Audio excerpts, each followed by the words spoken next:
एक के बाद एक रूस दे रहा भारत को तोहफा। सस्ते तेल के बाद भारत की बढ़ेगी परमाणु रिएक्टर्स की क्षमता।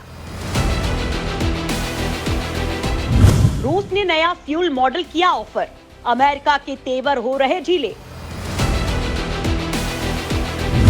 भारत पर नहीं है अमेरिका की बादशाही का असर।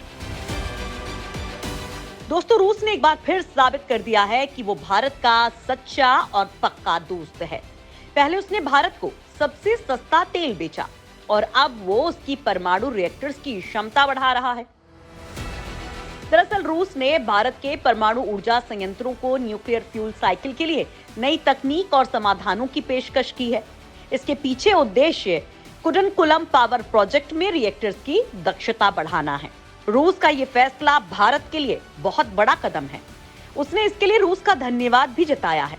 इतना ही नहीं, इस फैसले के बाद दोनों के रिश्ते और भी मजबूत हुए हैं। आखिर रूस के इस कदम से भारत पर क्या असर होगा? क्या तेल की तरह बिजली उत्पादन में भारत को राहत मिलेगी? वहीं रूस के इस फैसले से पश्चिमी देशों पर क्या असर पड़ेगा? दोस्तों, इन सभी सवालों के जवाब जानेंगे हम इस वीडियो में। लेकिन उससे पहले जान लेते हैं कि आखिर ये कुडनकुलम पावर प्रोजेक्ट क्या है। जैसा कि सब जानते हैं कि रूस के साथ भारत के रिश्ते काफी पुराने हैं। भारत रूस के साथ सैन्य समझौतों से लेकर कई बड़े बड़े समझौतों पर करार कर चुका है, जिसमें से कई समझौतों पर काम चल रहा है और कुछ होने बाकी हैं। रूस में भारत का निवेश 13 अरब डॉलर का है, जबकि भारत में रूस ने 16 अरब डॉलर का निवेश किया हुआ है। इतना ही नहीं, दोनों देशों के बीच 2025 तक 30 अरब डॉलर के कारोबार का लक्ष्य निर्धारित है। कुडनकुलम न्यूक्लियर प्रोजेक्ट इन्हीं समझौतों में से एक है। साल 2021 दिसंबर में प्रधानमंत्री नरेंद्र मोदी और रूसी राष्ट्रपति व्लादिमीर पुतिन के बीच सालाना शिखर सम्मेलन के बाद इस समझौते पर चर्चा हुई और कुडनकुलम न्यूक्लियर प्रोजेक्ट के छठे प्लांट पर काम के लिए मंजूरी मिली। रूसी परमाणु इंजीनियरिंग कंपनी एटमैश केएनपीपी में यूनिट 6 के लिए परमाणु रिएक्टर और स्टीम जनरेटर का निर्माण कर रही है। इस प्रोजेक्ट के लिए रूसी कंपनी रोसाटॉम टेक्नोलॉजी मुहैया करवा रही है। केएनपीपी की 5वीं और 6वीं पावर यूनिट्स के कॉन्ट्रैक्ट के तहत रूस भारत में 2 परमाणु रिएक्टर्स का निर्माण और आपूर्ति करेगा। इस करार के तहत रूस भारत में भाप जनरेटर के 2 set, reactor coolant pump set body, main circulation piping, emergency core cooling system tank, passive core flooding system tank और 2 प्रेशराइजर का निर्माण करेगा। एक न्यूक्लियर पावर प्लांट में 1000 मेगावाट क्षमता है।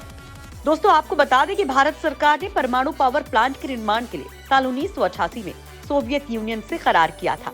उस वक्त भारत के प्रधानमंत्री राजीव गांधी और सोवियत यूनियन के हेड मिखाइल गोर्बाचेव थे। पहली 2 यूनिट से 13 जुलाई 2013 को पहली बार बिजली उत्पादन हुआ।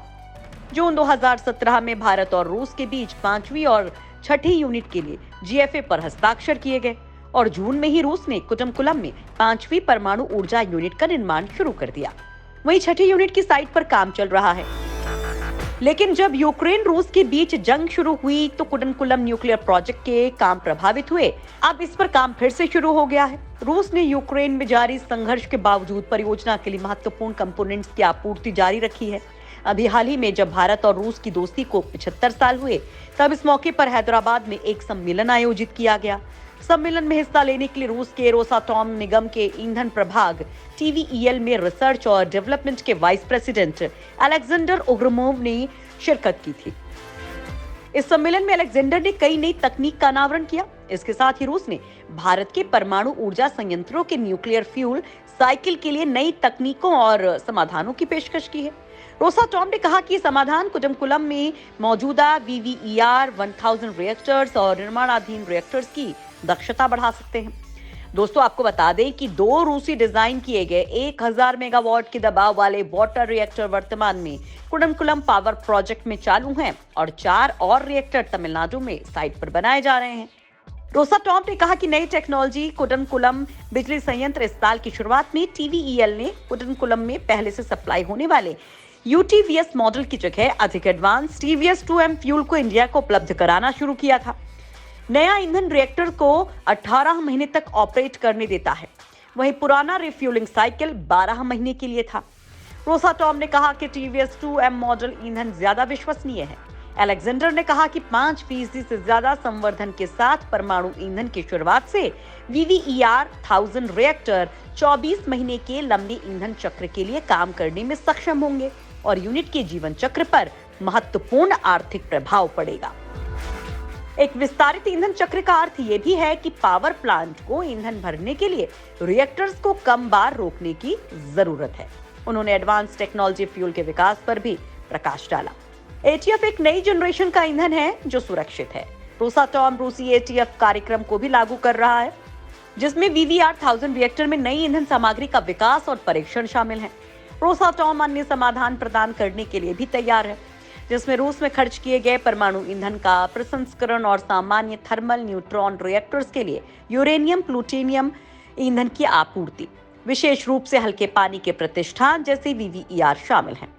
TVEL 15 देशों में 75 बिजली रिएक्टर्स को परमाणु ईंधन प्रदान करता है और रोसाटॉम का ईंधन प्रभाग संवर्धित यूरेनियम का दुनिया का सबसे बड़ा उत्पादक है। दोस्तों, रूस का ये कदम भारत को परमाणु शक्ति के मामले में काफी आगे ले जाने वाला है। रूस की सहायता से भारत बिजली उत्पादन में आ रही सभी समस्याओं से निजात पा जाएगा। भारत और रूस के बीच जिस तरह से समझौते हुए हैं वो उनकी मजबूती को बताते हैं। वहीं अब जो हालात पैदा हुए हैं उससे पता चलता है कि दोनों के संबंधों में और मजबूती आएगी और सहयोग के नए दरवाजे खुलेंगे। हालांकि रूस ही नहीं, कई देशों ने भारत के साथ परमाणु टेक्नोलॉजी के ट्रांसफर को लेकर कई तरह के समझौते किए हुए हैं। रूस के अलावा अमेरिका, फ्रांस, जापान के साथ भी परमाणु टेक्नोलॉजी की ट्रांसफर को लेकर भारत से करार हैं। दोस्तों, 2020 के आंकड़ों के मुताबिक भारत में अभी कुल 22 न्यूक्लियर रिएक्टर हैं, जो 8 अलग अलग न्यूक्लियर पावर प्लांट में इस्तेमाल किए जा रहे हैं। इन सभी न्यूक्लियर पावर प्लांट से 7,380 मेगावाट बिजली तैयार की जा रही है। मौजूदा समय में भारत सरकार देश में न्यूक्लियर पावर प्लांट की संख्या को और ज्यादा बढ़ाने की तैयारी कर रही है और इसी संदर्भ में 10 और पावर रिएक्टर बनाए जा रहे हैं। दुनिया में चीन और अमेरिका के बाद भारत को दुनिया का सबसे बड़ा बिजली उत्पादक कहा जाता है, लेकिन इस्तेमाल के मामले में भारत दुनिया का 6ठा सबसे बड़ा बिजली उपभोक्ता है। यहाँ हम आपको भारत में मौजूद न्यूक्लियर पावर प्लांट के बारे में भी बता देते हैं। तारापुर, महाराष्ट्र। भारत का पहला न्यूक्लियर पावर प्लांट महाराष्ट्र के तारापुर में स्थित है। इस परमाणु ऊर्जा स्टेशन का संचालन साल 1969 में शुरू हुआ था और ये भारत के सबसे पुराने बिजली स्टेशन में से एक है। ये संयंत्र संयुक्त राज्य अमेरिका और अंतर्राष्ट्रीय परमाणु ऊर्जा एजेंसी के बीच एक समझौते के तहत बनाया गया। रावतभाटा, राजस्थान।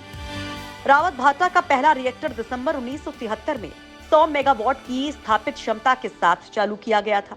संयंत्र के मालिक और संचालक भारतीय परमाणु ऊर्जा निगम यानी कि NPCIL है। काकरापुर, गुजरात। काकरापुर पावर स्टेशन का संचालन 1993 को किया गया। इसे 1 सितंबर 1995 को 220 मेगावाट की क्षमता के दूसरे रिएक्टर से जोड़ा गया था।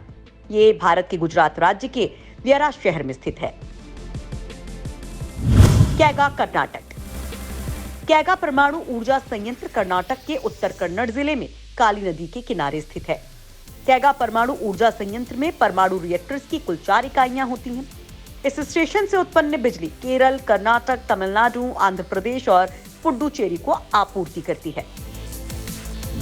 नरोरा, उत्तर प्रदेश। नरोरा परमाणु ऊर्जा स्टेशन यानी कि NAPS भारत के उत्तर प्रदेश में बुलंदशहर जिले की नरोरा में स्थित एक परमाणु ऊर्जा संयंत्र है। इस पावर प्लांट की क्षमता 400 मेगावाट बिजली पैदा करने की है। कलपक्कम, तमिलनाडु। ये भारत का पहला पूरी तरह से स्वदेशी रूप से निर्मित परमाणु ऊर्जा केंद्र है, जिसमें 2 इकाइयां 220 मेगावाट बिजली पैदा करती हैं। लेकिन ये दोस्तों बहुत से देशों को रास नहीं आ रहा है, खासकर अमेरिका को, क्योंकि वो नहीं चाहता कि भारत रूस के करीब जाए, क्योंकि एक तरफ इससे भारत की ताकत में इजाफा होगा, वहीं दूसरी तरफ रूस, जिसे वो अकेला करना चाहता था और प्रतिबंध लगाकर तोड़ना चाहता था, अमेरिका के इस सपने पर पानी फिर जाएगा। भारत का साथ मिलने से रूस को ताकत मिलेगी और कभी भी मात नहीं खा पाएगा।